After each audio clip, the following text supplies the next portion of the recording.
this moment, you are the most blessed people on the earth. Remembering yourself as a Buddha is the most precious experience, because it is your eternity, it is your immortality. It is not you, it is your very existence. You are one with the stars and the trees and the sky and the ocean. You are no more separate.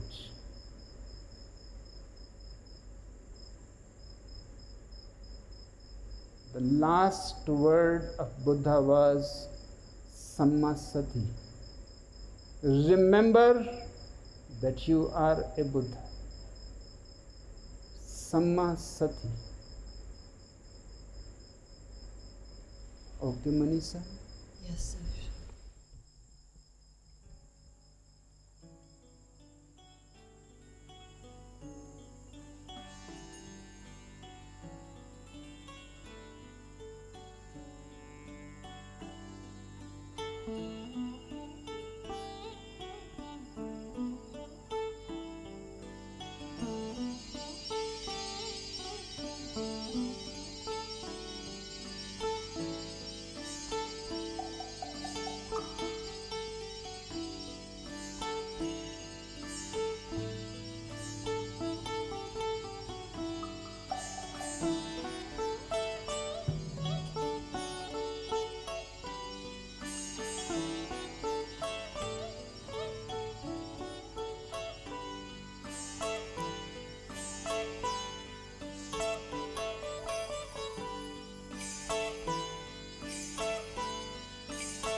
So, good evening, everybody. First, let me tell you about Osho, which I'm sure is what you mostly want to hear. Since that last episode, when he left the podium, he's had many weeks of severe pains and been extremely weak. And I'm glad to be able to say those pains are now easing and he's considerably better. However, at the end of this period, it's clear that his strength is not back, and he now feels that he's not going to be able to speak to us regularly as he's done in the past. He's said that he'll be able to come out from time to time, talk to us sometimes, sit and listen to our music at other times, and just sit in silence with us on yet other occasions. But he's clear that he's not going to be able to talk regularly in the way that he has been able to in the past. He's very emphatic that we all understand that his presence and his absence is part of his work. And he specifically mentioned that he'd heard that somebody went off to the Taj Mahal because he wasn't talking. And he said this is a waste of their time. they need to be here, and this Buddha field, it depends on his presence, not on his speaking.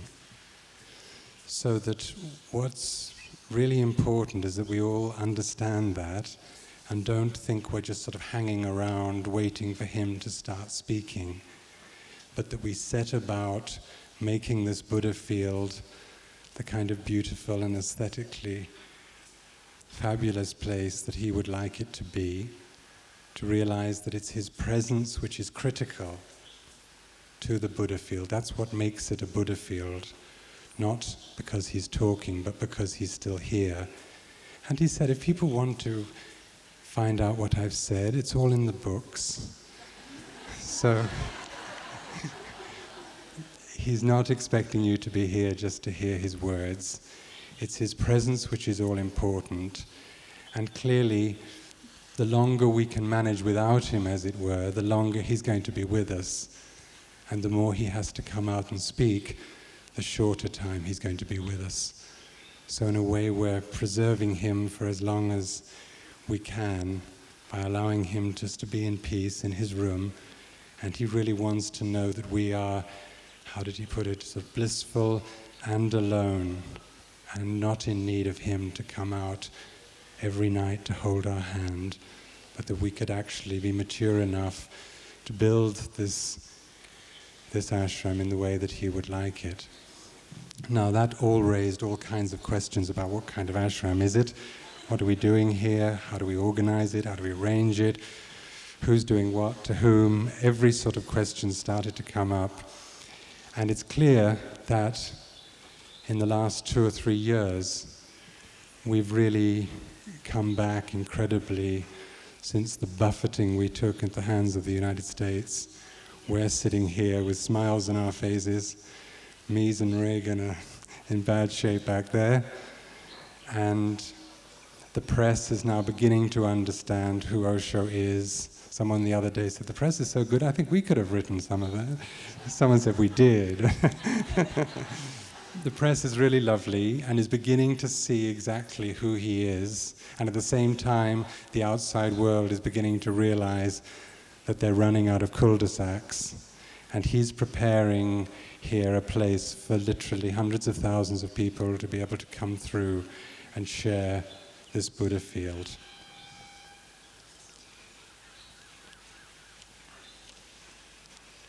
Let me ask Anando to come and talk to you about the basic plans to make us a self-sufficient and, I forget what the word is, celebratory and highly financially successful place.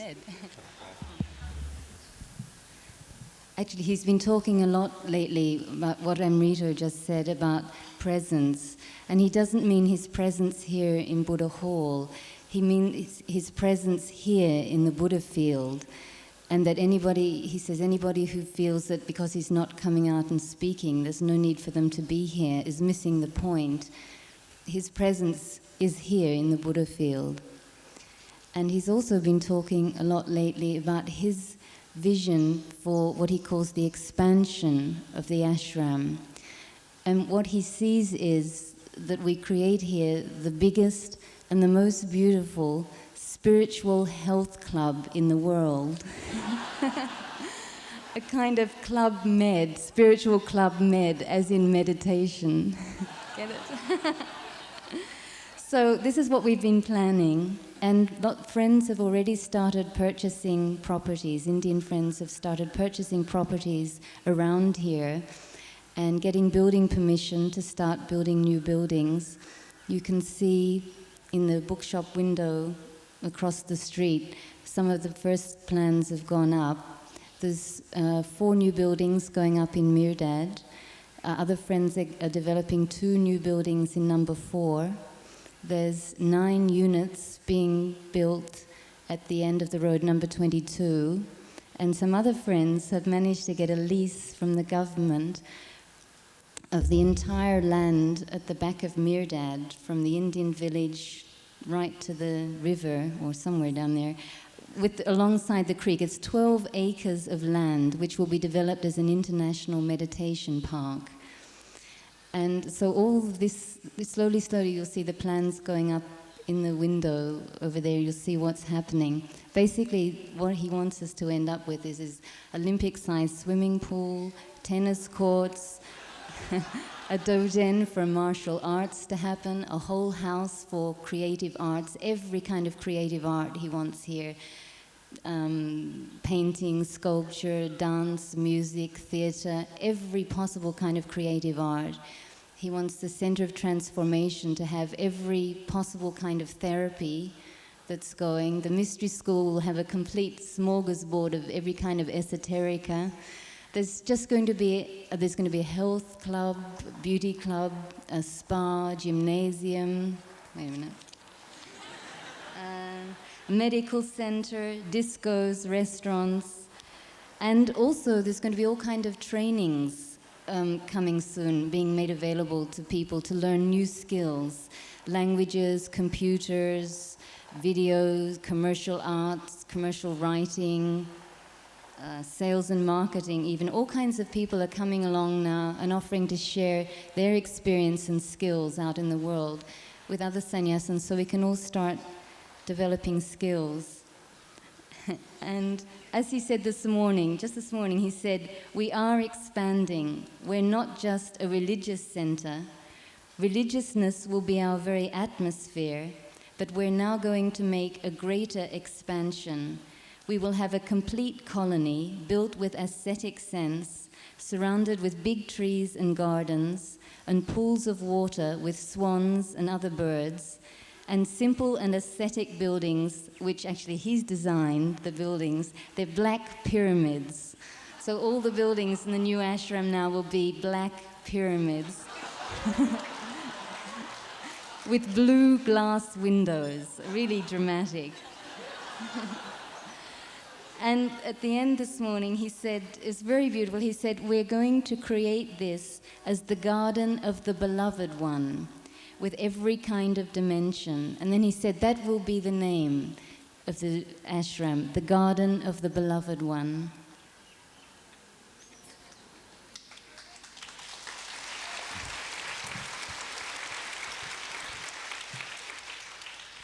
Okay, so the next point which came up was exactly how do we all fit into this vision, and how does it actually relate to us? And one thing it was clear is that we're not setting up a commune. So then the whole question of whether we come here as self-sufficient individuals or whether we come here to be taken care of came up, and at what point do you or do you not take care of people? All those issues which I know are very dear to your souls and your pockets all became an issue. And basically, I've just brought along these two books here, which is, I think you saw the video 2 nights ago from the Uruguay talk, The Path of the Mystic, and The Light on the Path. They're both books where he talks about just what you've heard. As always, he talks well in advance about what's going to happen, and none of us take any notice, and then we find several years later he's been saying it all along. And he describes the world he'd like to see around him, and it is not a commune, so it's not going to be a commune. And again, Anando's got some guidance on that, where he specifically talked about self-sufficiency as a community. Yeah, I asked him whether this meant we're setting up a commune again, and he said, no, the ashram is not an institution. He said, because I talked in sense of taking care of people, how it's always been in the past with the commune, and he said, it's not an institution, it is a meeting place for friends. It is nobody's monopoly. We are all creating it. It is our common project. And in every possible way, everyone should contribute to it. We are the ashram, and it can function only if we all help it. The ashram does not want to be begging for money from outside, so we should all be supporting the ashram rather than asking the ashram to support us. Okay. So basically what someone said the other day, basically we're riding on a bicycle built by other people about 15 years ago. And what we've done is set up a system, either consciously or unconsciously, whereby there's always an unconscious hope that if one keeps playing the game of spiritual snakes and ladders, you'll end up as part of some permanent pension scheme. Like a sort of distressed spiritual folks fund for... And it's all happened with the best of intentions, but actually large numbers of people end up fighting for their last rupee in order to stay on as long as possible, because that may just allow them to get their foot in some door which leads to some further something or other. But there's nothing. We have to absolutely stop playing this game. And that's why I really would like you to read those accounts of Osho, because he really describes that. And Neelam has some very specific comments that Osho made just on that issue about what it does to us when we get into this kind of survival mode, and we're not here for him, we're here for the next chapati, and suddenly we've just lost something. And it's difficult, it easily happens. Let me just ask Neelam to tell you.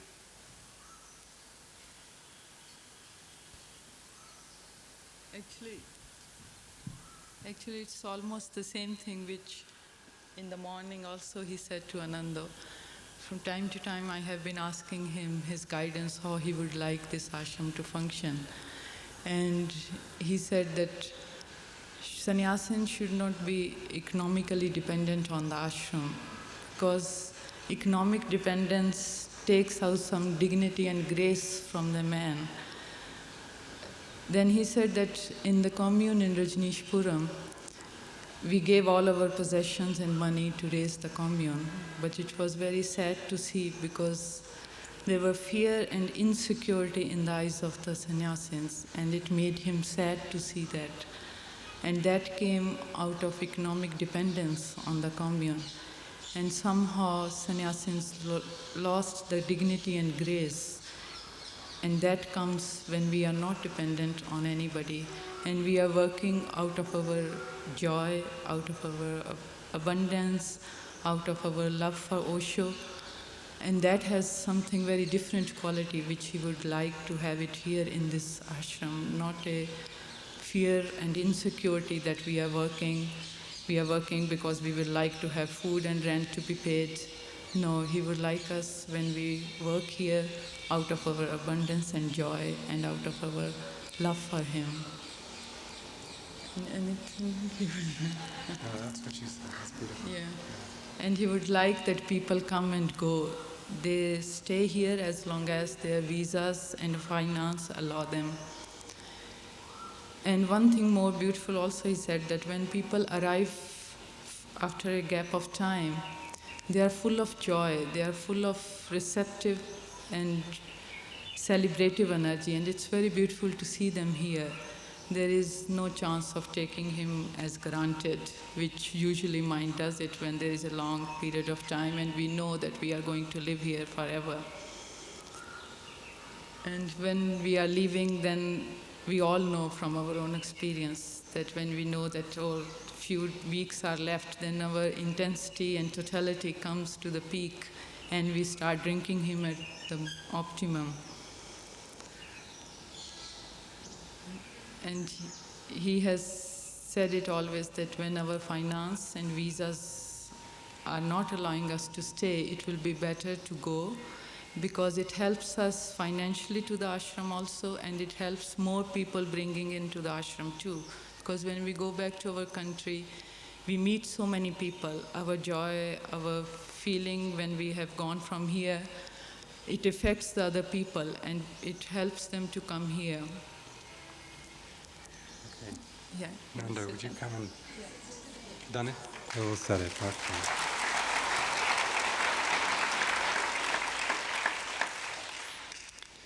So, let me just come to the actual implementation of what we're talking about. And basically the what we'd like to do is, for the food passes particularly, which is the most obvious kind of treadmill we've created for ourselves, and that is, first and foremost, I think, basically everybody who's a worker will pay for their own food pass if they can afford it. Now, that is, right? Everybody, no distinction in any way or form. If you have money and you can afford your food, then you should pay for your food. Now, there are people who may be here who've budgeted on the expectation, the understanding that they would get a food pass for the next period while they'll be here, and people who are just in the middle of just arriving or just applied, or those situations will be dealt with as if this meeting hadn't happened. Nobody's going to have the rug pulled from under them. But as your time here ends and your visa ends and you go back, next time when you come back, you need to come back with enough money so that you're not half expecting the ashram to be able to look after you. There was I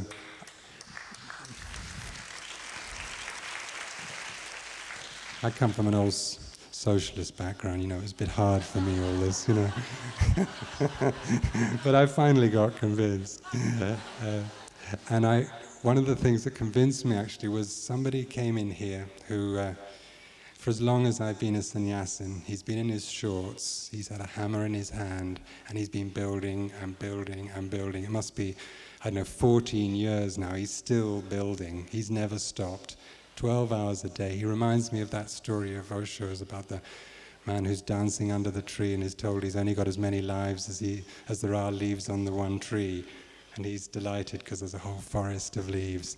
He just never stops working. And he turned up here, and of course everybody knew he's a great worker, and someone rushed up to him and said, "Oh look, food pass, rent, can you fix this, And he said, "No, I've done that.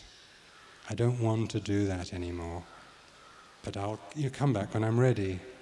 And off he went, and the person coordinating suddenly felt that here was a really mature individual suddenly. It's not this kind of game of buying people's loyalty and having to laugh at your boss's jokes in order to get a food pass and all that rubbish.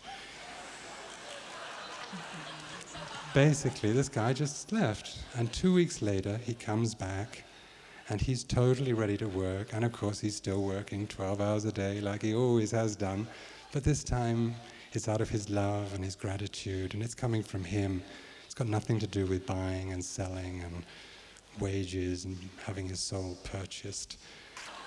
Basically, worldwide, we need to stop thinking of survival, to think of affluence, to really come here with enough money so you can have a great time, whether you're earning money there to be here, whether you're doing groups here, whether you're working here, whatever you're doing, it's all part of his work.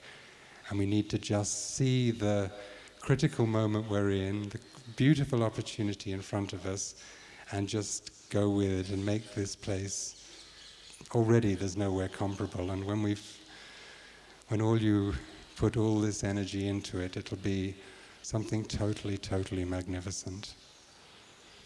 Okay, good night, y'all.